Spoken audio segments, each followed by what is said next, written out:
Hello dear students, welcome back to semester Adda. I hope आप सभी student अच्छे होंगे। चलिए सभी स्टूडेंट क्लास के अंदर आ जाइए। सभी स्टूडेंट अपने दोस्तों के साथ क्लास को शेयर कर दीजिए। सभी स्टूडेंट क्लास के अंदर आ जाइए भाई। चलिए भाई जल्दी स्टूडेंट, सभी स्टूडेंट आ जाइए क्लास में। तो जैसे आपको पता है कि आपका क्लाउड कंप्यूटिंग का जो आपका लेक्चर है रोज आपको कब मिलता है, आपको 9 बजे से लेके 10 बजे तक आपके लेक्चर की टाइमिंग रहती है। आप सभी को पता होगा, ठीक है। ये आपका डेमो लेक्चर सेकंड है। इससे पहले वाले लेक्चर के अंदर हम अपने क्लाउड कंप्यूटिंग का बेसिक कंसेप्ट वहां पर हम पढ़ चुके हैं। चलिए, तो चैप्टर नंबर 1 के सिलेबस की बात करें तो सिलेबस के अंदर कुछ आपके कौन कौन से टॉपिक्स दिए हुए थे। पहला आपका topics evolution of cloud computing. Evolution of cloud computing आप इसके बारे में पढ़ चुके हैं, जिसे मैं आपको कल वाले लेक्चर के अंदर बिल्कुल डिटेल में अच्छे से पढ़ा चुका हूं। यहां तक आपको कोई भी कंफ्यूजन नहीं होगी।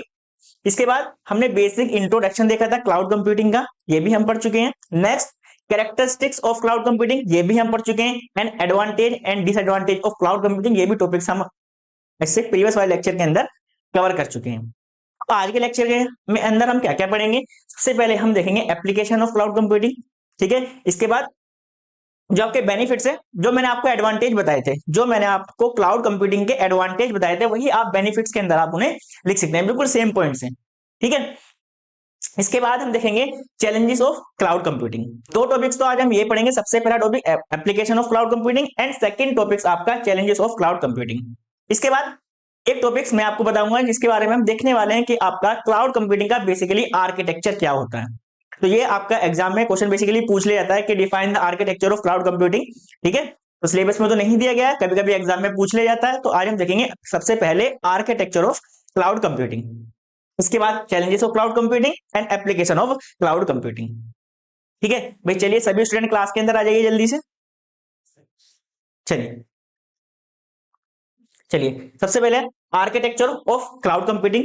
जो आपका क्लाउड कंप्यूटिंग का आर्किटेक्चर है, जो आपका क्लाउड कंप्यूटिंग का आर्किटेक्चर है, वो आपका डिफरेंट लेयर एंड कंपोनेंट्स के बीच में बेसिकली डिवाइड होता है। आपका जो क्लाउड कंप्यूटिंग का आर्किटेक्चर है वो आपकी डिफरेंट लेयर एंड कंपोनेंट से मिलकर बेसिकली वो बना हुआ होता है, जिसके थ्रू हम क्लाउड की सर्विस को आप क्या कर सकते हैं, वहां पर एक्सेस कर सकते हैं, ठीक है। आपको क्या पॉइंट रखना है कि आपका जो क्लाउड कंप्यूटिंग का आर्किटेक्चर है वो आपका डिफरेंट लेयर एंड कंपोनेंट से मिलकर बना होता है, जिसके थ्रू हम अपने क्लाउड की जितनी भी सर्विसेज हैं उनको हम स्मूथली क्या कर सकते हैं, एक्सेस कर सकते हैं। अगर मेनली बात करूं क्लाउड कंप्यूटिंग का जो आपका आर्किटेक्चर है, जो आपका क्लाउड कंप्यूटिंग का आर्किटेक्चर है, बेसिकली हम उसे दो मेन पार्ट्स के अंदर डिवाइड करते हैं। कितने पार्ट्स के अंदर डिवाइड करेंगे, मेनली हम उसे दो पार्ट्स के अंदर डिवाइड करेंगे। फर्स्ट पार्ट को हम कहते हैं अपना front end, and second part क्या होगा आपका बैक एंड। बात करें फ्रंट एंड की, अगर हम बात करते हैं किसकी, फ्रंट एंड की, तो फ्रंट एंड आपका वह हिस्सा होता है आपके क्लाउड कंप्यूटिंग आर्किटेक्चर का जहां पर आपका जो यूजर है वो आपके क्लाउड कंप्यूटिंग जो आपकी सर्विस है उनसे इंटरेक्ट करता है।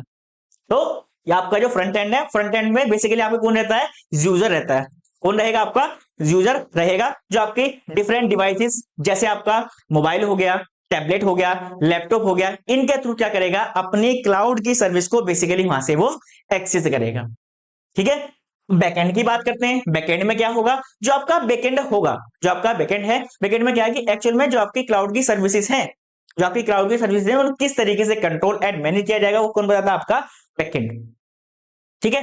तो आपको ये पॉइंट बिल्कुल क्लियर हो गया होगा। सबसे पहला पॉइंट जो आपका क्लाउड कंप्यूटिंग आर्किटेक्चर है, जो आपका क्लाउड कंप्यूटिंग का आर्किटेक्चर है वो आपका डिफरेंट लेयर एंड कंपोनेंट से मिलकर बना हुआ होता है। ये पॉइंट्स मैंने आपको बताया, बिल्कुल अच्छे समझ में आ गया होगा, ठीक है। जो मिलकर क्लाउड कंप्यूटिंग की सेवाओं को सुचारू रूप से चलाने में मदद करता है। यानी कि इससे क्या फायदा होता है कि हमारे क्लाउड की जितनी भी सर्विसेज हैं हम उन्हें क्या है, स्मूथली क्या कर सकते हैं, उनको एक्सेस कर सकते हैं। इसके कितने पार्ट्स होते हैं, मेनली मैंने आपको बताया कितने पार्ट्स हैं, इसके दो मुख्य भाग हैं, ठीक है। दो पार्ट्स हैं, कौन कौन से, पहला आपका फ्रंट एंड और दूसरा क्या है आपका बैक एंड, ठीक है। आई होप आपको यहां तक सारी चीजें एकदम क्लियर हो गई होंगी। गुड इवनिंग सभी को, ठीक है।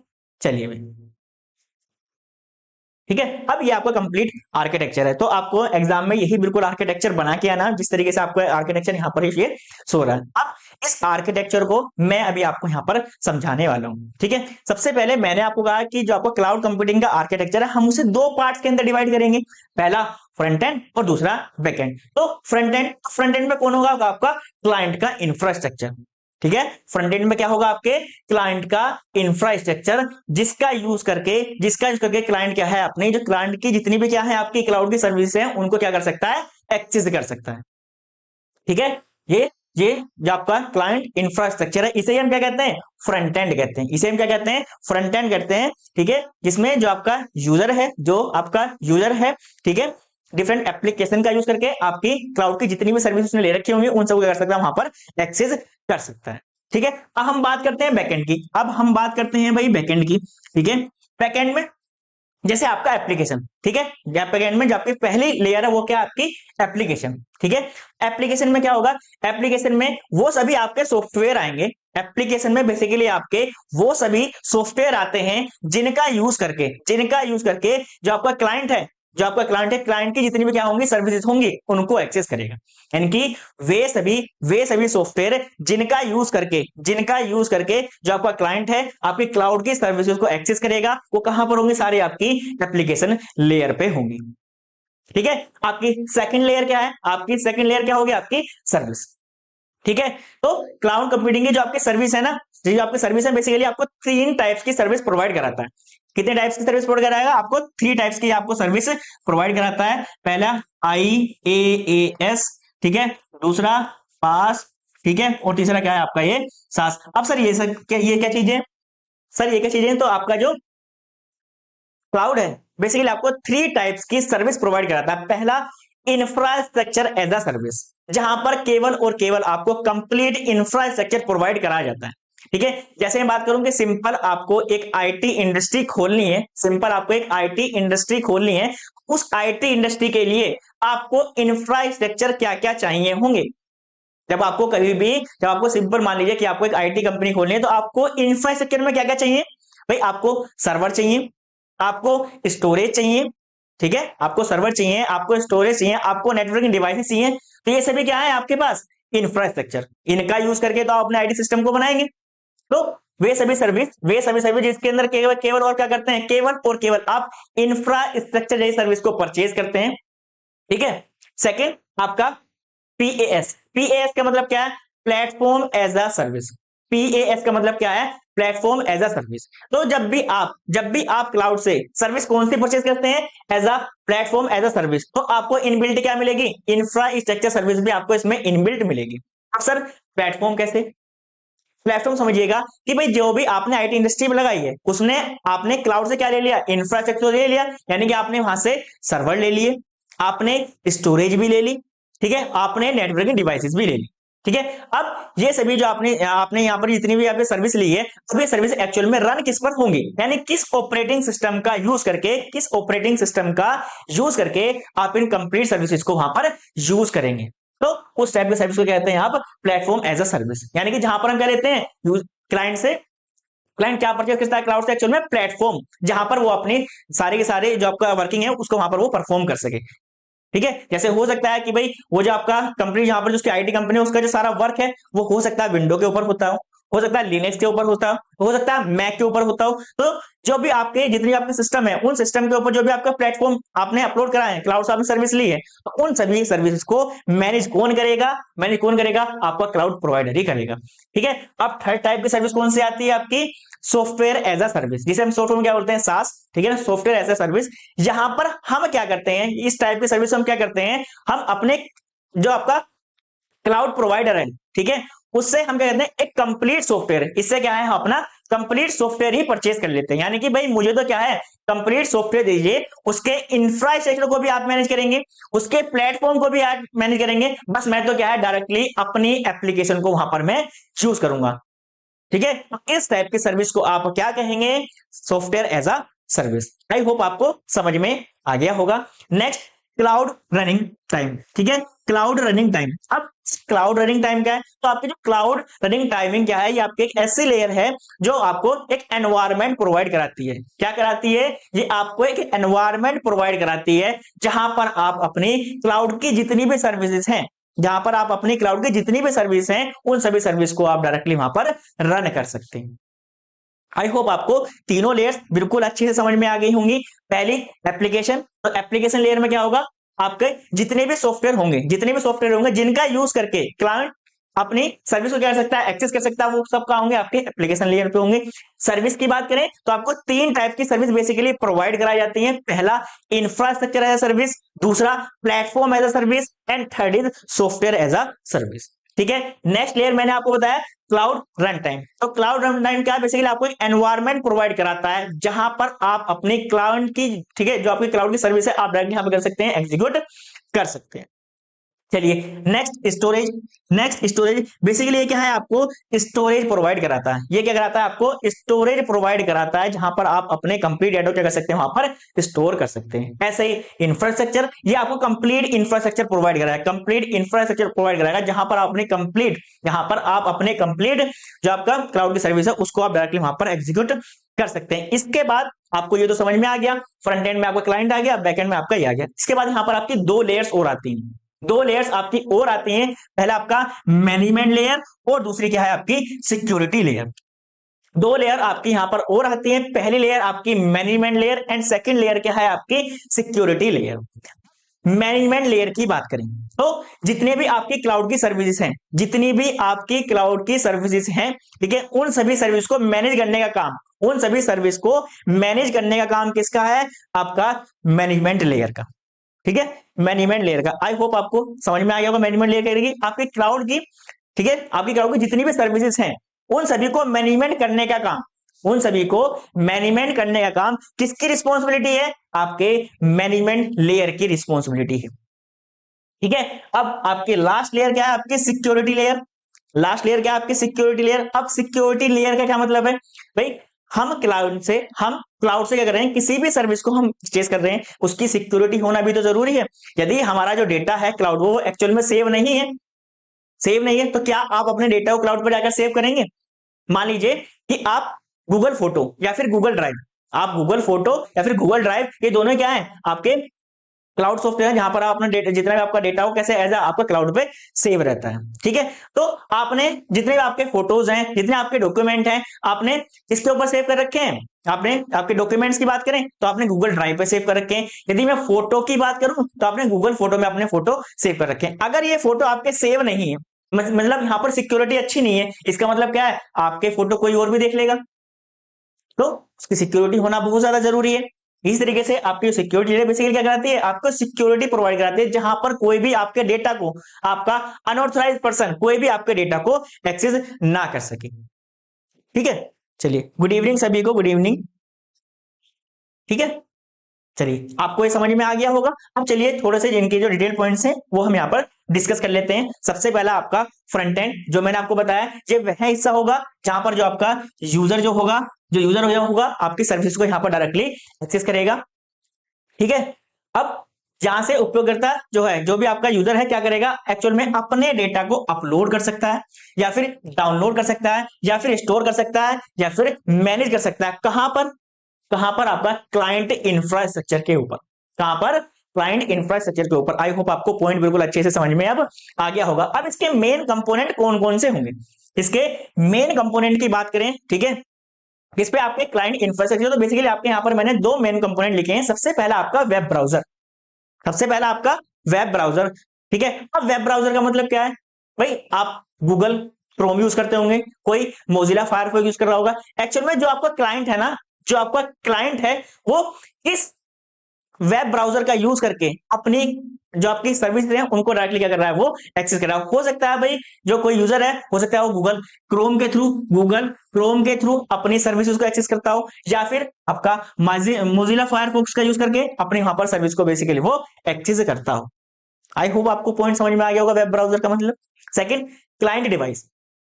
अब ऐसा तो है नहीं भाई, हमने क्लाउड जो मान लीजिए आपने क्लाउड से एज अ स्टोरेज, आपने ऐसा सर्विस आपने वहां से परचेज कर लिया, अब ऐसा तो है नहीं कि आपने स्टोरेज ले ली है, जो आपने स्टोरेज ली है वो केवल आप अपने मोबाइल पर उसको डायरेक्टली एक्सेस कर सकते हैं, ऐसा तो नहीं है भाई। हो सकता है जो क्लाइंट है ना, जो क्लाइंट है वो डिफरेंट डिवाइसेस के अंदर, डिफरेंट डिवाइसेस के अंदर क्या है, अपनी क्लाउड की सर्विस को एक्सेस करना चाहता हो। तो वे सभी डिवाइसेस जिनका यूज करके क्लाइंट अपनी सर्विस कर सकता है, डायरेक्टली एक्सेस कर सकता है, वो सभी क्या कहलाएंगे, आपकी क्लाइंट डिवाइस कहलाएंगी भाई। जैसे हो सकता है कोई यूजर आपका कंप्यूटर का यूज करके वहां पर सर्विस को यूज कर रहा हो, ऐसा भी हो सकता है कोई व्यक्ति मोबाइल का यूज कर रहा हो, कोई टैबलेट का यूज कर रहा हो। तो ये सभी क्या है आपके पास डिफरेंट डिवाइसेस हैं, ये सभी क्या है आपके पास डिफरेंट डिवाइसेस हैं जिनका यूज करके, ये क्या है आपके पास डिफरेंट डिवाइसेस हैं जिनका यूज करके जो आपका क्लाइंट है, आपकी जो क्लाउड की सर्विसेज हैं उनको डायरेक्टली वो एक्सेस करता है। ठीक है, चलिए ये पॉइंट्स भी आपको बिल्कुल अच्छे से समझ में आ गया होगा। चलिए नेक्स्ट बैकएंड की बात करते हैं। ठीक है, तो मैंने आपको बताया बैकएंड क्या होगा, आपका वह हिस्सा होगा या फिर वह पार्ट होगा जहां पर जो आपकी क्लाउड कंप्यूटिंग के जितनी भी आपके सर्विसेज हैं उन सभी को प्रोसेस करना और उनको मैनेजमेंट करना। जितनी भी आपकी क्लाउड कंप्यूटिंग की सर्विसेज होंगी, जितनी भी आपकी क्लाउड कंप्यूटिंग की सर्विसेज होंगी, उनको मैनेज करने का काम और उनको प्रोसेस करने का काम किसका है, आपका बैकएंड इंफ्रास्ट्रक्चर का। ठीक है, चलिए अब इसके कंपोनेंट की बात करें। सबसे पहला कंपोनेंट जैसे मैंने आपको बताया था एप्लीकेशन, ठीक है ना, एप्लीकेशन मैंने आपको बताया था कि वे सभी सॉफ्टवेयर और प्लेटफॉर्म शामिल होते हैं जो क्लाउड पर, जो क्या है, जो आपके क्लाउड पर एक्सेल में आसानी से कर सकते हैं, रन कर सकते हैं। जैसे आपका जीमेल, जीमेल क्या है, ये भी क्या है, एक्चुअली आपका सॉफ्टवेयर है। ऐसे आपका गूगल डॉक, ऐसे आपका माइक्रोसॉफ्ट 365 एंड AWS लैम्डा, तो ये सभी क्या है, बेसिकली आपके पास सॉफ्टवेयर हैं जिन पर आप अपनी क्लाउड की सर्विस को आप डायरेक्टली वहां पर एक्सेस कर सकते हो। ठीक है, चलिए ये भी आपको समझ में आ गया होगा। नेक्स्ट मैंने आपको बताया था सर्विस, सर्विस के अंदर मैंने आपको बताया था जो आपका क्लाइंट क्लाउड है, आप क्लाउड से बेसिकली 3 टाइप्स की सर्विस को एक्चुअल में परचेज कर सकते हैं। कौन कौन सी आपकी सर्विसेज मैंने आपको बताई थी। सबसे पहली सर्विस मैंने आपको बताई जैसे इंफ्रास्ट्रक्चर एज अ सर्विस, जहां पर केवल और केवल क्या लेते हैं, आप इंफ्रास्ट्रक्चर लेते हैं। इंफ्रास्ट्रक्चर में जैसे मैंने आपको बताया था कि भाई इंफ्रास्ट्रक्चर में जैसे आप स्टोरेज परचेज कर सकते हैं, सर्वर परचेज कर सकते हैं, या फिर नेटवर्किंग डिवाइस एक्चुअल में आप यहाँ पर परचेज कर सकते हैं। यानी केवल आप क्या कर रहे हैं, केवल और केवल क्या कर रहे हैं, वहां पर आप केवल इंफ्रास्ट्रक्चर को परचेज कर रहे हैं।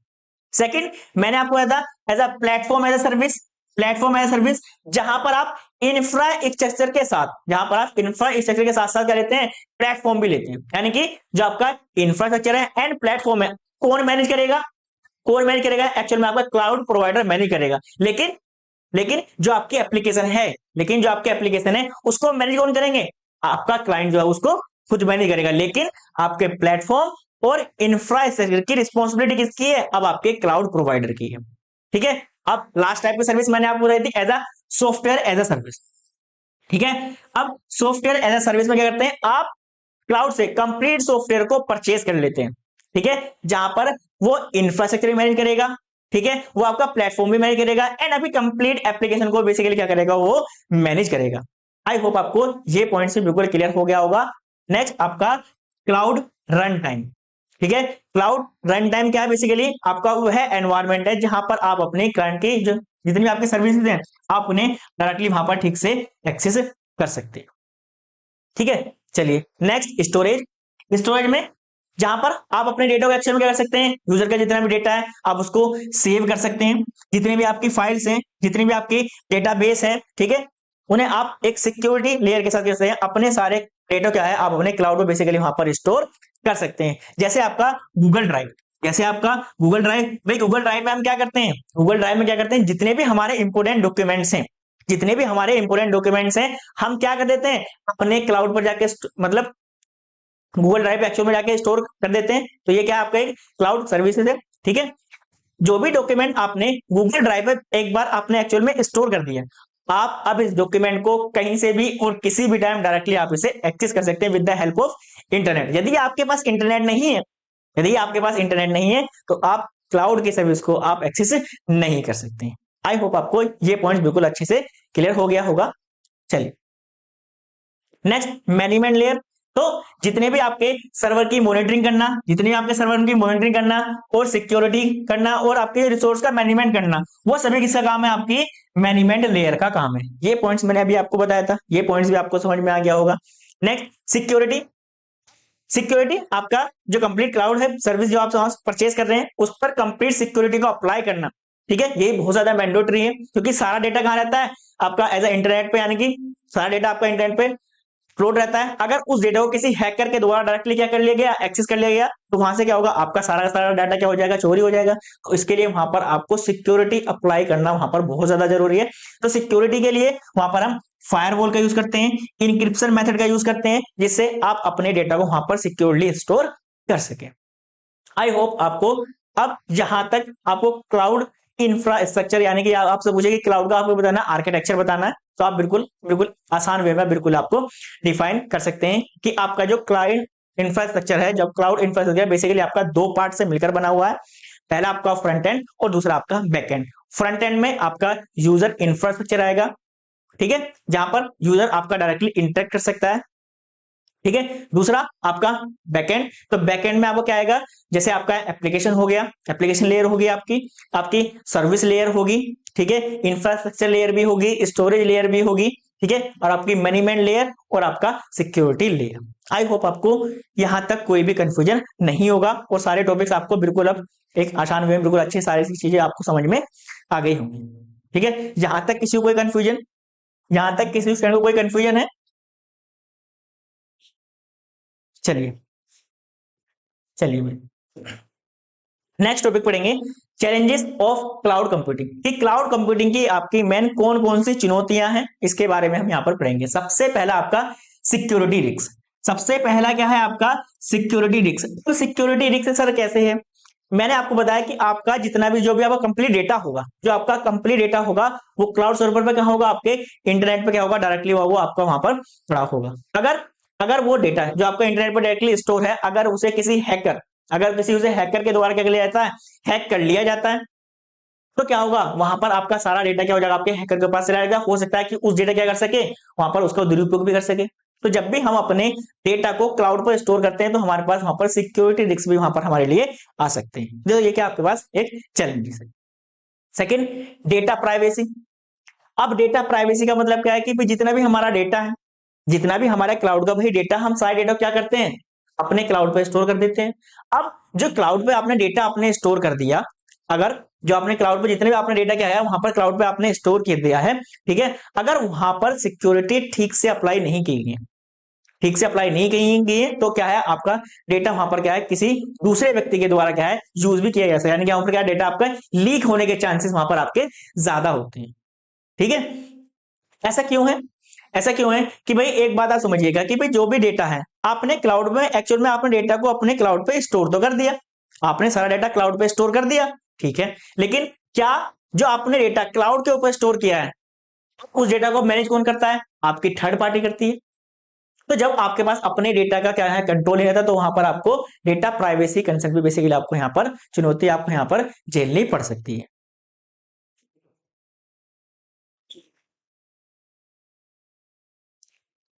अब देखो क्लास की टाइमिंग इतने में 10 बजे तक तो बेटा सभी लोग जग जाते हैं, इतना तो है नहीं क्लास की टाइमिंग, थोड़ा सा ठीक है मेरे हिसाब से तो क्लास की टाइमिंग।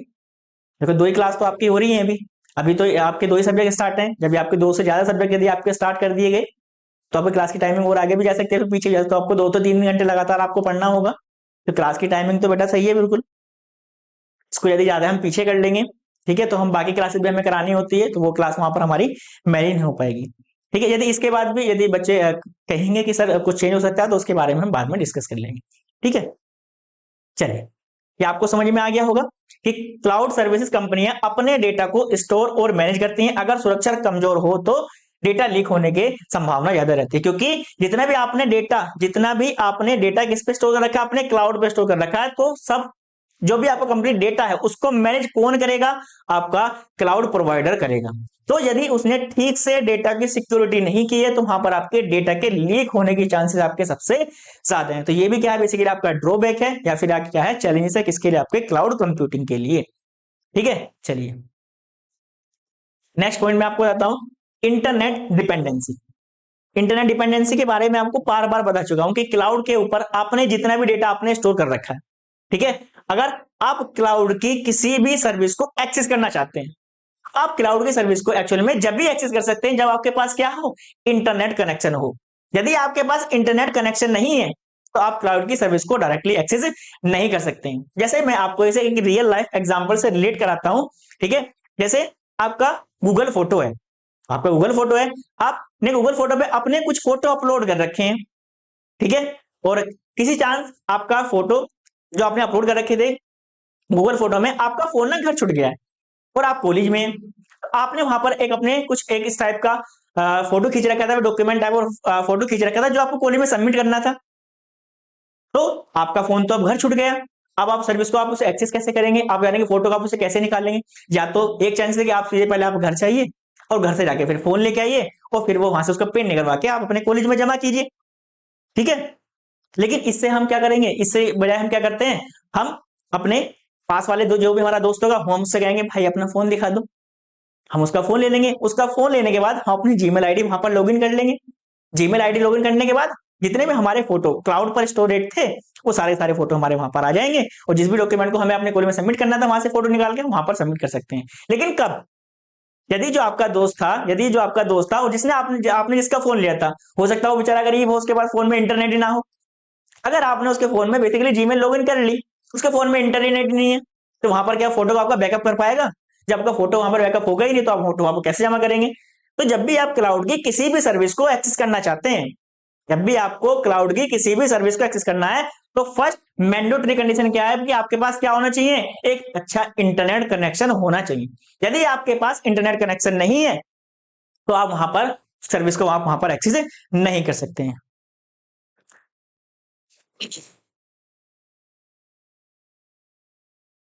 चलिए भाई, क्लास के बारे में ठीक है, मैंने आपको बताया क्लास का टाइमिंग मेरे हिसाब से बिल्कुल ठीक है। अब आप अपने पढ़ने पर भी यहाँ पर फोकस कीजिए। क्लास का टाइमिंग एकदम सही है, कोई भी इसके अंदर इशू नहीं है। 10 बजे का कोई ज्यादा टाइम नहीं हो जाता कि हाँ बहुत ज्यादा समय हो गया, ठीक है। ये क्लास का टाइमिंग आपके लिए सभी के लिए सही है, ठीक है। चलिए, इसके बाद हाई कॉस्ट। इसके बाद नेक्स्ट चैलेंज क्या है आपके पास?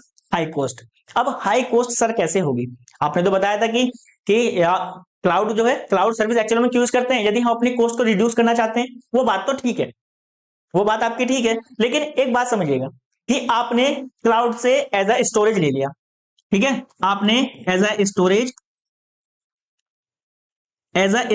आपने क्लाउड से सर्विस ले ली और सपोज कीजिए जो आपने स्टोरेज लिया ना, आपने 5 TB, आपने 5 TB की बेसिकली क्या लिया? आपने स्टोरेज ली है। लेकिन जो आपने 5 TB की स्टोरेज ली है ना, एक्चुअल में देखा जाए तो केवल मुझे क्या है, केवल इस सर्विस को ना 10 डेज यानी कि 10 डेज के लिए मुझे नीड थी कितने की? अपनी 5 TB स्टोरेज की। कितने? 5 TB स्टोरेज की। वैसे नॉर्मली क्या है मेरा 2 TB के अंदर क्या है मेरा यहाँ पर काम चल जाता है, काम चल जाता है। लेकिन इसमें दिक्कत क्या हुई कि भाई आपने क्लाउड से सर्विस ले ली 5 TB की, लेकिन आपको सर्विस कितनी चाहिए थी? आपको 10 दिन के लिए चाहिए थी। लेकिन आप ना उस सर्विस को वहां पर आप बंद करना भूल गए, 10 दिन के बाद क्या है आपका 2 TB में काम एकदम आराम से होता रहेगा, आपको कोई भी दिक्कत नहीं आने की। लेकिन जब लास्ट में आपको पे करना होगा तो आपने जब सर्विस बंद ही नहीं की तो यहाँ पर क्या है, जितना भी आपका सर्विस चार्ज है वो वहां पर इंक्लूड होता रहेगा। तो यदि आप क्लाउड की किसी भी सर्विस को क्या है कंटिन्यूसली मतलब यूज करते जा रहे हैं, तो वहां पर आपको कॉस्ट भी आपको ज्यादा देनी पड़ सकती है। लंबे समय तक क्लाउड सेवाओं का इस्तेमाल करने से खर्चा बढ़ता है, ठीक है, खासकर बड़ी कंपनियों के लिए, ठीक है। आई होप आपको ये पॉइंट अब बिल्कुल क्लियर हो गया होगा, इस पॉइंट के अंदर आपको कोई भी कंफ्यूजन नहीं होगा, ठीक है। चलिए नेक्स्ट चलते हैं। चलिए भाई next point, lack of data control. Lack of data control, मैंने आपको बताया कि जितना भी आपका डेटा है, आप क्या करते हैं? चलो डेटा को अपने क्लाउड पर जाके आपने डेटा को आपने सेव कर दिया। तो जितना भी डेटा है सब किसके पास है? क्लाउड के पास है। अब आप अपने डेटा को खुद मैनेज करते हैं? बिल्कुल भी नहीं। उस डेटा को मैनेज कौन करता है? आपका क्लाउड प्रोवाइडर। तो आपको यहाँ पर जो आपका डेटा कंट्रोल है आपके पास बहुत ही कम रहता है, सारा का सारी चीजें कौन परफॉर्म करता है? एक्चुअल में आपका क्लाउड प्रोवाइडर करता है, ठीक है ना। क्लाउड पर डेटा सेव के बाद यूजर का उस पर नियंत्रण क्या है, बेसिकली क्या है, कम हो जाता है। यानी कि जितना भी डेटा है आपने क्लाउड के ऊपर जल्दी एक बार सेव कर दिया तो अब उसको मैनेजमेंट करने की रिस्पॉन्सिबिलिटी आपकी नहीं है, उसे कौन मैनेज करेगा? एक्चुअल में आपका क्लाउड प्रोवाइडर करेगा, ठीक है। तो यहां पर आपके डेटा के ऊपर कंट्रोल क्या आपका बहुत ज्यादा कम आपका कंट्रोल होता है, ठीक है। अब यहां तो आपको कंफ्यूजन नहीं होगा ना कि सर क्लाउड प्रोवाइडर कौन है? तो मैंने आपको बताया था जैसे आप AWS है, आपका अलीबाबा है और आपका गूगल क्लाउड है। ये सभी क्या है आपके क्लाउड सर्विस प्रोवाइडर हैं। कौन कौन से क्लाउड सर्विस प्रोवाइडर आपके कौन कौन से हैं? जैसे आपका गूगल क्लाउड, अलीबाबा, AWS, ये सब क्या है आपके पास क्लाउड सर्विस प्रोवाइडर है। ठीक है, यहां तक आपको सभी पॉइंट्स एकदम से क्लियर हो गए होंगे और यहां तक आपको कोई भी कंफ्यूजन नहीं होगा। ठीक है, इसके बाद नेक्स्ट आपका टेक्निकल इशू। अब टेक्निकल इशू का मतलब कभी आपने सुना होगा कि भाई आज ना सर्वर डाउन है, आज सर्वर डाउन है। आपने सुना होगा सर्वर डाउन जब होता है तो क्या हम किसी चीज को एक्सेस कर पाते हैं? बिल्कुल भी नहीं। इसी तरीके से यदि आपने क्लाउड से कोई सर्विस आपने परचेज कर रखी है और वहां पर क्या है आपका उस टाइम पर क्या था, आपको कोई सर्वर डाउन था और आप किसी सर्विस को वहां पर एक्सेस करना चाहते थे, तो जब वहां पर क्या एक्चुअल में सर्वर डाउन है तो क्या आप उस सर्विस को डायरेक्टली एक्सेस कर सकते हैं? बिल्कुल भी नहीं। क्योंकि आपने सुना होगा, आपने मोस्टली देखा भी होगा, जब आप किसी वेबसाइट पर जब फॉर्म जाकर भरते हैं, जैसे कि अब आपने फॉर्म भरा होगा स्कॉलरशिप का, ठीक है, स्कॉलरशिप का फॉर्म आपने दिन में देखा होगा ना। अब दिन में जब भी आप फॉर्म भरते होंगे तो वहां पर आपको सर्वर एरर आपकी आ जाती होगी। इसका मतलब क्या है, सर्वर वहां पर आपका बिजी रहता है, यानी कि डाउन रहता है। यहाँ पर आप अपने अभी टास्क को परफॉर्म नहीं कर सकते, तो उसके लिए हम क्या करते हैं, स्कॉलरशिप के फॉर्म कब भरते हैं? रात में जाके भरते हैं, कि उस समय क्या है वहां पर यूजर कम रहते हैं, यूजर कम रहते हैं तो सर्वर बिल्कुल ठीक चलता है, तो वहां पर हम जाके हम फॉर्म को हम सबमिट कर लेते हैं। ऐसे तो करते हैं ना सभी लोग, ऐसे आप लोग भी करते होंगे। चलिए, तो अगर सर्वर डाउन हो जाता है या फिर कोई टेक्निकल खराबी आ जाती है, या तो आपका सर्वर डाउन है या फिर कोई टेक्निकल प्रॉब्लम आ जाती है, तो वहां पर आप अपनी क्लाउड की सर्विस को क्या है वहां पर आप एक्सेस नहीं कर सकते, क्योंकि उस समय क्या होगा, वो जो सर्विस है बेसिकली आपके वहां पर बंद हो जाएंगे। आई होप आपको ये सारे पॉइंट्स एकदम ठीक समझ में आ गए होंगे, कोई भी आपको कंफ्यूजन नहीं होगा। चलिए, इसके बाद application of cloud computing. Application of cloud computing ये आपका लास्ट टॉपिक है, ये आपका लास्ट टॉपिक है चैप्टर नंबर 1 का। ठीक है, चलिए, एप्लीकेशन ऑफ क्लाउड कंप्यूटिंग यानी कि क्लाउड कंप्यूटिंग का यूज हम कहां कहां कर सकते हैं। तो क्लाउड कंप्यूटिंग का यूज हम बेसिकली डिफरेंट फील्ड्स के अंदर कर सकते हैं। क्लाउड कंप्यूटिंग का फील्ड यूज क्या है, हम डिफरेंट फील्ड के अंदर करते हैं। जैसे हम एजुकेशन में यूज करते हैं, हेल्थ केयर में हम इसका यूज करते हैं, ठीक है, एंटरटेनमेंट में हम इसका यूज करते हैं। तो डिफरेंट फील्ड्स के अंदर बेसिकली क्या है, हम अपने क्लाउड कंप्यूटिंग का यूज करते हैं। क्यों? क्योंकि हम इसमें अपने डेटा को इंटरनेट पर स्टोर कर सकते हैं। ठीक है, उसको जब चाहें जहां चाहें और तब चाहें हम डायरेक्टली उस डेटा कर सकते हैं, एक्चुअल में वहां से एक्सेस कर सकते हैं। तो ये इसका मेन कारण, जिस कारण से हम इतना क्लाउड कंप्यूटिंग को रेगुलर लाइफ में क्या करते हैं, डायरेक्टली यूज करते हैं। सबसे पहला इसका एप्लीकेशन जैसे आपका एजुकेशन में, तो एजुकेशन में हम क्लाउड कंप्यूटिंग कंसेप्ट का बेसिकली यूज करते हैं। कैसे?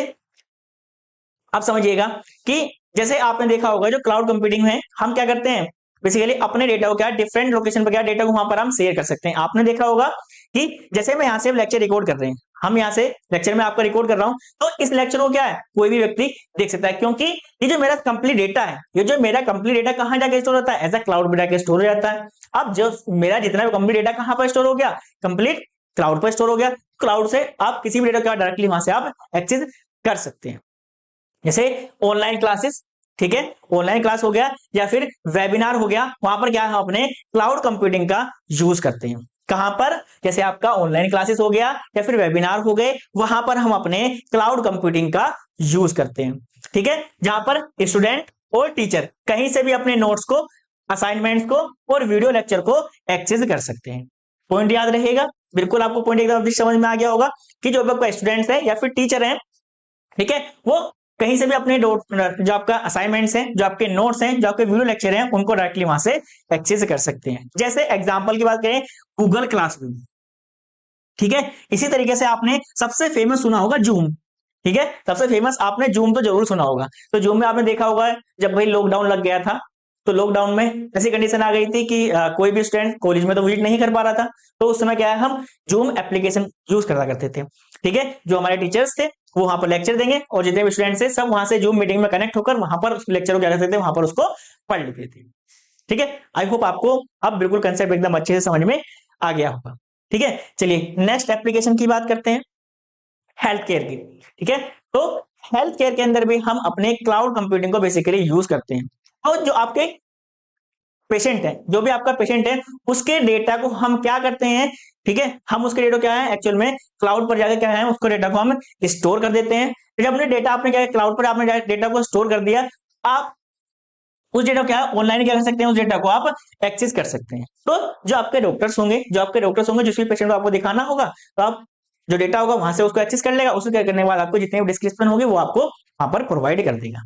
ठीक है, चलिए एग्जांपल की बात करें, जैसे आपका इलेक्ट्रॉनिक हेल्थ रिकॉर्ड। ठीक है, आपका इलेक्ट्रॉनिक हेल्थ रिकॉर्ड, इसमें क्या है कि हम पेशेंट का जितना भी डेटा रहता है हम क्या करते हैं उसे ऑनलाइन क्लाउड पे करते हैं, बेसिकली स्टोर कर देते हैं, जिससे वहां से कोई भी व्यक्ति उसको वहां पर जाकर देख सकता है। सेकंड, आपका टेलीमेडिसिन प्लेटफॉर्म। तो ये सभी आपके एग्जाम्पल है जहां पर आप अपने हेल्थ केयर के अंदर क्या है क्लाउड कंप्यूटिंग कंसेप्ट का बेसिकली यूज करते हैं। इसके बाद एंटरटेनमेंट। ठीक है, एंटरटेनमेंट ये आपकी थर्ड एप्लीकेशन है किसके, आपके क्लाउड कंप्यूटिंग की। ठीक है, जैसे ऑनलाइन गेम खेलते हैं, गाने सुनते हैं, ऑनलाइन गेम खेलते हैं, गाने सुनते हैं, या फिर वीडियो स्ट्रीमिंग करते हैं, तो वहां पर जो भी आपका डेटा है वो किसके थ्रू मतलब पॉसिबल हुआ, बेसिकली आपके क्लाउड के थ्रू ही। क्योंकि जब आप ऑनलाइन गेमिंग खेलते होंगे तो बहुत सारे बच्चे हैं जो पबजी खेलते होंगे, पबजी खेलते हैं ना, पबजी एक तो आप खुद खेलने वाले हो गए, एक आपका दोस्त हो गया, पता नहीं कहां से खेल रहा है वो, लेकिन आपस में डेटा क्या करते हैं वहां पर हम एक्सचेंज करते हैं, यानी गेम आपस में वहां पर खेलते हैं।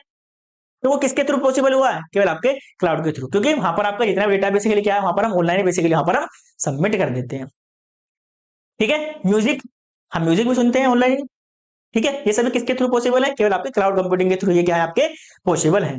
एग्जाम्पल की बात करें, जैसे नेटफ्लिक्स। ठीक है, नेटफ्लिक्स आपने नाम सुना होगा, नेटफ्लिक्स आप नाम सुना होगा, जहां पर आपका आप मूवी देख सकते हैं, आप गाने सुन सकते हैं। ठीक है, आप सीरियल्स देख सकते हैं नेटफ्लिक्स पर। ठीक है, ऐसे आपका अमेजोन प्राइम है, ऐसे आपका स्पॉटिफाई है जिसको हम गाने सुनने के लिए बेसिकली यूज करते हैं। एंड नेक्स्ट सबसे ज्यादा आपने सुना होगा यूट्यूब, ये तो आपने मोस्टली सभी स्टूडेंट ने सुना ही होगा। यूट्यूब, यूट्यूब का जितना भी डेटा है, यूट्यूब का आपका जितना भी डेटा एज क्या है आपके क्लाउड पे स्टोरेज हो जाता है, जिसे कोई भी व्यक्ति क्या है कहीं से भी उसको एक्सेस कर सकता है। ठीक है, आई होप आपको समझ में आ गया होगा कि एंटरटेनमेंट में हम अपने क्लाउड कंप्यूटिंग कंसेप्ट को किस तरीके से यूज करते हैं। ठीक है, यहां तक आपको सारे पॉइंट्स बिल्कुल अच्छे समझ में आ गए होंगे, किसी स्टूडेंट को कोई भी डाउट नहीं होगा। चलिए, इसके बाद सोशल मीडिया। ठीक है, अब सोशल मीडिया के बारे में भी कौन नहीं जानता। सोशल मीडिया में जैसे आपका फेसबुक हो गया, जैसे आपका इंस्टाग्राम हो गया, ठीक है, जैसे आपका ट्विटर हो गया, ये सब क्या है आपके सोशल मीडिया प्लेटफॉर्म है। यहाँ पर हम अपने डेटा को स्टोर कर देते हैं। ठीक है, और जो डेटा हमने अपने इस पे क्लाउड पे एक बार स्टोर कर दिया, यानी कि सपोज कीजिए आप इंस्टाग्राम यूज करते हैं, इंस्टाग्राम मुझे पता सभी लोग आप यूज करते होंगे, खुशी आ गई होगी देखिए, हाँ सर इंस्टाग्राम का नाम तो बता ही रहे हैं ना। तो इंस्टाग्राम हम सब यूज करते हैं। तो इंस्टाग्राम में क्या है कि हमारी जितनी भी पोस्ट है, फोटोज है, हम वहां पर बेसिकली क्या अपलोड करते रहते हैं। अगर मैं आपसे पूछूं क्या वहां पर जितनी आपकी पोस्ट है, आपको पता है कि एक्चुअल में कहां पर स्टोर है, इनके सर्वर कौन सा आपको पता है, नहीं पता। मान लीजिए कि आपने अपने फोन के अंदर तो अपना इंस्टाग्राम लॉगिन कर रखा है, ठीक है, जहां पर आपने सारी फोटो आपने डाल रखी है, तो हो सकता है जो आपने फोटो अपलोड वहां पर कर रखी है इंस्टाग्राम में वो अभी आपके एक्चुअल में फोन के अंदर भी। लेकिन अब एक दूसरा सिनेरियो लेके चलते हैं कि आप अपनी आईडी को किसी दूसरे के फोन में जाके लॉगिन करते हैं। तो जब आप लॉगिन करेंगे तो वहां पर आपने जितनी भी पोस्ट करी होंगी, जितने आपने फोटो अपलोड किए होंगे, वो सारे सारे क्या हो जाएंगे वहां पर विजिबल हो जाएंगे। तो वो किसके थ्रू पॉसिबल है, आपके क्लाउड के थ्रू पॉसिबल है, क्योंकि आपका जितना भी डेटा है, आपका एक्चुअल में जितना भी डेटा है वो सबका सब कहां पर स्टोर है, एक्चुअल में आपके क्लाउड पे स्टोर है। तो जब कोई भी डेटा आपका क्लाउड पर स्टोर होता है, आप उसे कहीं भी, ठीक है, कहीं से भी, ठीक है, और किसी भी डिवाइस से और किसी भी टाइम आप अपने डेटा को क्या कर सकते हैं, एक्सेस कर सकते हैं। ठीक है, तो ये क्या है आपका नेक्स्ट एप्लीकेशन है। ऐसे सोशल मीडिया के अंदर भी क्या है अपने क्लाउड कंप्यूटिंग कंसेप्ट का बेसिकली यूज करते हैं, यानी कि फोटोज हो गया, वीडियोस हो गया, ठीक है, chart uploaded on the social media platform are saved in a cloud. ठीक है, एग्जाम्पल की बात करें, जैसे आपका फेसबुक हो गया, इंस्टाग्राम हो गया, ट्विटर हो गया एंड व्हाट्सएप हो गया। आई होप आपको बिल्कुल एकदम कंसेप्ट बिल्कुल अच्छे समझ में वाला भी आ गया होगा। Next, government services. ठीक है, अब गवर्नमेंट की सर्विसेज समझ लीजिए, जितने भी आपके गवर्नमेंट के दस्तावेज या फिर डॉक्यूमेंट हो गए, जैसे आपको मैं एग्जांपल बताता हूं आधार कार्ड का। आपके आधार कार्ड की जितनी भी डिटेल है, आपके आधार कार्ड की जितनी भी डिटेल है वो सभी की सभी कहां पर स्टोर है, क्लाउड पर स्टोर है। कैसे सर पता लगेगा, आपने देखा होगा कि जब भी आपको कहीं पर बायोमेट्रिक ऑप्शन देता है कि आपको कहीं पर बायोमेट्रिक करनी है, वो आपसे क्या होगा, वो आपके आधार से मैच होगी। तो वहां पर क्या है, केवल और केवल आपको क्या है वहां पर अपनी फिंगर या फिर थंब को आपको वहां पर प्रेस करना होगा, तो वो ऑटोमेटिकली डिटेक्ट कर लेगा कि आपका बता देगा कि भाई इस व्यक्ति का नाम ये है, इसकी एज ये है, यानी कंप्लीट आपका वहां पर क्या होगा आधार कार्ड बेसिकली वहां पर शो हो जाएगा। वो क्यों शो हुआ, क्योंकि मेरा जितना भी डेटा है, मेरा जो जितना भी डेटा है वो मैंने कहां पर स्टोर कर रखा है, जो मेरा आधार कार्ड का डेटा कहां पर स्टोर है, वो एक्चुअल में क्लाउड के ऊपर स्टोर है। ठीक है, जैसे एक दूसरा एग्जांपल मैं आपको बताता हूं, आपने सुना होगा डिजी लॉकर, आपने डिजी लॉकर सुना होगा। डिजी लॉकर में क्या है कि जितने भी आपके डॉक्यूमेंट हैं वो आप एक बार आपने डिजी लॉकर पर आईडी बना ली तो वहां पर आप अपने सारे इंपोर्टेंट डॉक्यूमेंट बेसिकली आप वहां से डाउनलोड कर सकते हैं। ठीक है, जैसे सभी स्टूडेंट्स हाई स्कूल तो पास करी होगी, सभी स्टूडेंट हाई स्कूल तो पास करे हुए होंगे, कुछ स्टूडेंट जो होंगे वो 12th पास भी होंगे। ठीक है, तो यदि आपने डिजी लॉकर पे क्या बनाया है, अपना एक आपने अकाउंट बना लिया। ठीक है, तो वहां पर आप जैसे ही अपना हाई स्कूल वाले हाई स्कूल या फिर इंटर वाले क्या डालेंगे, इंटर डालेंगे। ठीक है, उसके बाद बोर्ड सेलेक्ट करने के बाद, उसके बाद ईयर सेलेक्ट करने के बाद आप जैसे ही डाउनलोड पर क्लिक करेंगे ना, तो वहां पर क्या है, आपको आपकी मार्कशीट वहां पर आपको डिजिटल फॉर्म में बेसिकली क्या होगी, प्रोवाइड हो जाएगी। तो वो ऐसा नहीं है कि आप उसे कहीं पर लगाएंगे तो इनवैलिड हो जाएगी, बिल्कुल नहीं। यदि आपने डिजी लॉकर से कोई भी डॉक्यूमेंट डाउनलोड करने के बाद आपने कहीं पर किसी संस्था में जाकर सबमिट किया है, तो वो क्या है, आपका ओरिजिनल डॉक्यूमेंट की तरह क्या है वो ट्रीट किया जाएगा। ठीक है, चलिए, जैसे government document, Aadhaar card, pension and tax data are store on the cloud. ये आपको पॉइंट बिल्कुल समझ में आएगा। जैसे आपका पेंशन का रिकॉर्ड हो गया, आधार कार्ड हो गया, जैसे आपके गवर्नमेंट डॉक्यूमेंट हो गए, वो सभी क्या है अपने क्लाउड पर डायरेक्टली क्या कर सकते हैं, उसको स्टोर कर सकते हैं। आई होप आपको ये पॉइंट्स भी अच्छे से समझ में आ गया होगा। ठीक है, next e commerce. E commerce, जितनी भी आपकी ई कॉमर्स वेबसाइट है, जितनी भी आपकी ई कॉमर्स वेबसाइट हैं, वो सभी अपने डेटा को, वो सभी अपने डेटा को एक्चुअल में क्या करती हैं, क्लाउड पर क्या करती हैं, वो उसको स्टोर करती हैं। ऐसा क्यों, आप एक बात को ध्यान से समझिएगा कि जैसे अब नॉर्मल सीजन है, अभी आपका नॉर्मल सीजन चल रहा है ना। ठीक है, जब नॉर्मल सीजन है तो वहां पर क्या है, आपके हो सकता है किसी प्रोडक्ट की क्या है बेसिकली सेल अभी कम हो रही है। लेकिन जैसे हमारे गर्मियों की छुट्टी पड़ती है, जब हमारी गर्मियों की छुट्टी पड़ती है तो बच्चे क्या रहते हैं, सबसे ज्यादा फ्री रहते हैं। तो उस समय क्या होगा, आपका स्पोर्ट्स आइटम क्या होंगे, ज्यादा बिकेंगे।